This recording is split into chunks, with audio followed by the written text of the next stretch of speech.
नमस्कार मैत्रिणींनो, संगीता क्रिएशन्समध्ये तुमचं मनपूर्वक स्वागत आहे. सर्वांना श्री स्वामी समर्थ. तर आजच्या व्हिडिओमध्ये आपण पाहणार आहोत ब्लाऊजला गोट घालण्याची सगळ्यात सोपी पद्धत. त्याआधी मी इथे ब्लाऊजला हुक पट्टी आणि आय पट्टी बनवून घेतलेली आहे.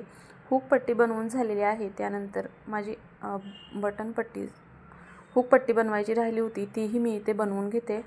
तर ब्लाऊजला गोट घालण्याआधी बटन पट्टी आणि आय पट्टी बनवून घ्यावीच लागते. त्यानंतर गळ्याचं मेजरमेंट पाहावं लागतं. जर गळा वाढवून घ्यायचा असेल किंवा गळ्याचा आकार व्यवस्थित आला नसेल तर तो अगोदर क्लिअर करून घ्यायचा. तर इथे पहा, माझा गळा जो बटन पट्टीचा भाग आहे तो थोडा वरती आलेला होता आणि गळाही मला एकसारखा गोल करून घ्यायचा होता. त्यामुळे मी इथं थोडासा गोल मार्किंग करून घेतलं आहे आणि हा एक्स्ट्राचा जो भाग आहे तो कट केला आहे. त्यामुळे इथं गळ्याचा आकारही छान गोल येतो आणि गोटही छान दिसतो. तर दोन्ही बाजूने सेम याच पद्धतीने, पण मी अगोदर शिलाई मारून घेतलेली आहे हुक पट्टीच्या आणि आय पट्टीच्या वरून, नाहीतर शिलाई निघली की पट्टीही निघून जाते.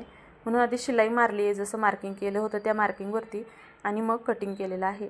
तर आता पुन्हा एकदा गळ्याचा आकार चेक करायचा, अगदी गोल आकार दिसतो की नाही. हे झाल्यानंतरच गोट घालण्याची सुरुवात करायची आहे. आता गोट घालताना तुम्ही तिरकस पट्टी कापूनसुद्धा गोट घालू शकता आणि सरळ पट्टी कापूनसुद्धा गोट घालू शकता. आता कॉटनचा हा ब्लाऊज आहे, इथं तुम्ही तिरकस पट्टी न कापतासुद्धा अगदी सुंदर गोट घालणार. ते कसं मी सांगते. तर मी नेहमी सरळ पट्टी कापूनच गोट घालते, तरीसुद्धा गोट उलटा पडत नाही. याचं कारण म्हणजे गोट घालण्याची योग्य पद्धत. आता ही पट्टी मी बनवून घेतली आहे. खरं तर या पट्टीला खूप सारे जॉईंट आहेत आणि या पट्टीची रुंदी 1.5 इंच आहे.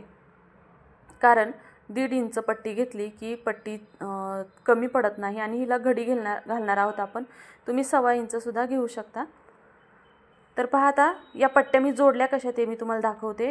ही पट्टी जोडलेली आहे ती सुईची बाजूने ठेवलेली आहे, म्हणजे जी शिलाईची बाजू आहे ती आतल्या बाजूने ठेवली आहे आणि त्यावरती ही पट्टी ठेवली आहे या पद्धतीने. आणि मग ही पट्टी पलटून घ्यायची आतल्या बाजूला. तर ही अशा पद्धतीने आतल्या बाजूने हा जो भाग असतो हा जर असाच ठेवला तरी ते गोट जाड होतो. तो होऊ नये म्हणून या पट्टीवर पण शिलाई मारून घ्यायची आणि सर्व पट्ट्या याच पद्धतीने जोडून घ्यायच्यात. पहा, मी इथे खूप जोडल्यात कारण ब्लाऊजचं कापड कमी होतं. नाही तर मी एक 7 सरळ पट्टी कट करते आणि मग गोट घालते, किंवा तुम्ही तिरकस पट्ट्या कट करूनसुद्धा घालू शकता. पण मला तर ही पद्धत सोपी वाटते. तर पहा, आता ही पट्टी मी पुढच्या बाजूने 1/2 इंच फोल्ड केली आणि मग हिला बरोबर मधोमध घडी केलेली आहे. इथं एका बाजूने दुमडून घेतलेली नाही, मधोमध घडी केली आहे. या पद्धतीने तुम्ही घ्यायचा आहे आणि मग जो हुक पट्टीचा भाग आहे त्यावरती या पद्धतीने ही पट्टी सेट करायची आहे, ठेवून द्यायची आहे. आणि ही पट्टी अगोदर इथं हे जे नॉब आहे यामध्ये गुंतवून घ्यायची आहे सुरुवातीला. आणि मग ही पट्टी या पद्धतीने बरोबर दोन्ही पट्टीचे काठ आणि ब्लाऊजचा जो गळ्याच्या भागाचा काठ आहे ते एकमेकांवरती व्यवस्थित ठेवायचे आहेत, मागे पुढे होऊ द्यायचे नाही. नाहीतर कापड जर हे पट्टीचं कापड सटकलं तर मग प्रॉब्लेम होतो. आता ही पट्टी जोडत तुम्ही शोल्डरपर्यंत आलात की शोल्डरचं जो मेन सेंटर आहे त्यापासून मागे आणि पुढे, म्हणजे मागच्या गळ्याच्या बाजूला आणि पुढच्या गळ्याच्या बाजूला असं 1.5 इंचावर मार्किंग करायचं आहे. आणि मग इथे या 1.5 इंचपर्यंत, म्हणजे पुढचा भाग 1.5 इंच आणि मागचा भाग 1.5 इंच पट्टी खेचून धरायची आहे. यामुळे काय होतं की शोल्डर आहे ते तुमचं उतरत नाही. बऱ्याच मैत्रिणींना शोल्डर उतरण्याचा प्रॉब्लेम असतो. तर तुम्हाला जर वाटत असेल की तुमच्याही ब्लाऊजचं शोल्डर उतरू नाही आणि कुठल्या कस्टमरने तुम्हाला कंप्लेंट करू नाही की तुमचं ब्लाऊजचं शोल्डर उतरते, तर यासाठी ही पद्धत वापरून पहा. जो शोल्डरचा भाग आहे त्यापासून पुढच्या बाजूने 1.5 इंच आणि मागच्या बाजूने 1.5 इंचाचा जो भाग आहे तिथं पट्टी थोडीशी खेचून धरायची आहे. त्यामुळे शोल्डर उतरण्याचा प्रॉब्लेम 90% तरी सॉल्व होतो आणि शोल्डर उतरत नाही. तर आता या बाजूनही मी तुम्हाला तेच सांगणार आहे. पहा, हा आहे शोल्डरचा मधला भाग. इथे मी पट्टीला थोडा खेचला आहे आणि मग इथे शिलाई मारून घेतलेली आहे. आणि जो गोल आकार असतो ना मागच्या बाजूने आणि पुढच्या बाजूने, जे तो गोल आकार असतो ना, तिथे मात्र पट्टी थोडीशी लूज सोडायची आहे. मग इथे जो तुम्ही म्हणता की गोट पलटी पडतो तर तो पडणार नाही. इथे जिथं आकार आहे जाग्यावर तिथे लूज सोडायचं आणि जिथे सरळ आहे तिथे ओढून धरायचं. अगदी सुंदर परफेक्ट गोट येतो. ही पद्धत तुम्ही गोट घालताना वापरून बघा आणि जर तुमचा गोट उलट पडलास तर मग मला कमेंट करून सांगा. या पद्धतीने तुम्ही गोट घातला तर खरंच गोट उलटा पडणार नाही. फक्त ह्या छोट्या मोठ्या ज्या टिप्स मी तुम्हाला सांगितल्यात त्या तुम्ही फॉलो करा. त्यासाठीच मी तुम्हाला नेहमी म्हणत असते की जो व्हिडिओ आहे तो स्किप न करता पहा, म्हणजे मध्ये मध्ये जे शिलाई करताना मी टिप्स सांगत असते त्या तुमच्या लक्षात येतील. तर आता पहा, पट्टी जोडून झाल्यानंतर हा जो भाग आहे पट्टीचा हा बरोबर वरती उभा पकडायचा आहे या पद्धतीने, आणि मग ही पट्टी आहे ती त्याला गुंडाळून घ्यायची आहे या पद्धतीने, आणि मग शिलाई मारायची आहे. ह्याने काय होतं की ती उभी पट्टी आहे त्याला वरच्या बाजूने ही पट्टी गुंडाळून घेतली की ती पट्टी या कपड्याच्या मध्ये झाकली जाते, आणि तुमचा जो प्रॉब्लेम असतो की गोट घातल्यानंतर धागे निघतात तर तो प्रॉब्लेम राहत नाही. पट्टी उभी असते आणि ही जी पट्टी आपण गोटपट्टी बनवलेली तिला गुंडाळून घेते, आणि हे जे धागे वगैरे असतात ते बरोबर कपड्याच्या मध्ये येतात. तर पहा किती सुंदर गोट घालून झालेला आहे. आणि पहा, शोल्डरच्या इथे या पद्धतीने कापड थोडं पट्टीचं जे आहे ते खेचून धरायचं आहे.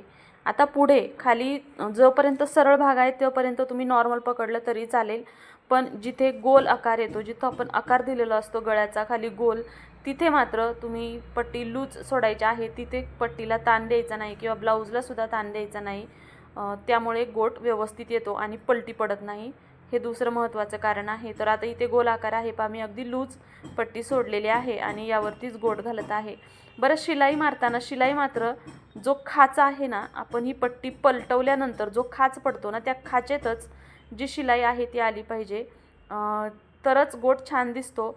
जर खाचेच्या वरती किंवा खाचेच्या बाजूला खाचेच्या खूप अंतर सोडून बाजूला जर शिलाई आली तर हा सुद्धा गोट चांगला होत नाही.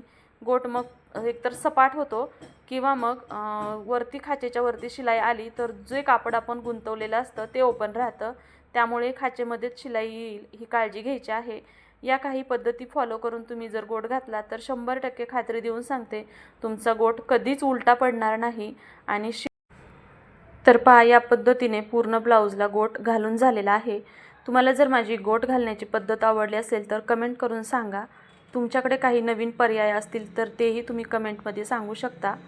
आणि जर व्हिडिओ आवडलाच असेल तर व्हिडिओला एक लाईक नक्की करा, कारण हा व्हिडिओ बनवण्यासाठी खूप मेहनत असते. तुम्हाला दिसत असेल की इथं 8 मिनिटाचा व्हिडिओ आहे, पण ॲक्च्युअल हा व्हिडिओ शूट करत करत मग गोट घालताना जवळजवळ अर्धा तास जातो. त्यामुळे एक लाईक तर तुम्ही केलंच पाहिजे असं मला वाटतं.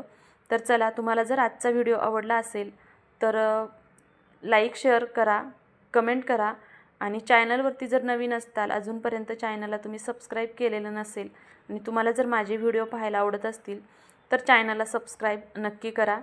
तर पाहू शकता इथे गोट किती सुंदर दिसत आहे. गळ्याचा आकारसुद्धा किती छान आलेला आहे आणि गोटसुद्धा किती एकदम रेडीमेड दोरीसारखा आलेला आहे. तर पहा, भेटूया उद्याच्या अशाच नवीन एखाद्या माहितीपूर्ण व्हिडिओमध्ये. आणि आजचा व्हिडिओ पाहिल्याबद्दल धन्यवाद. सर्वांना श्री स्वामी समर्थ.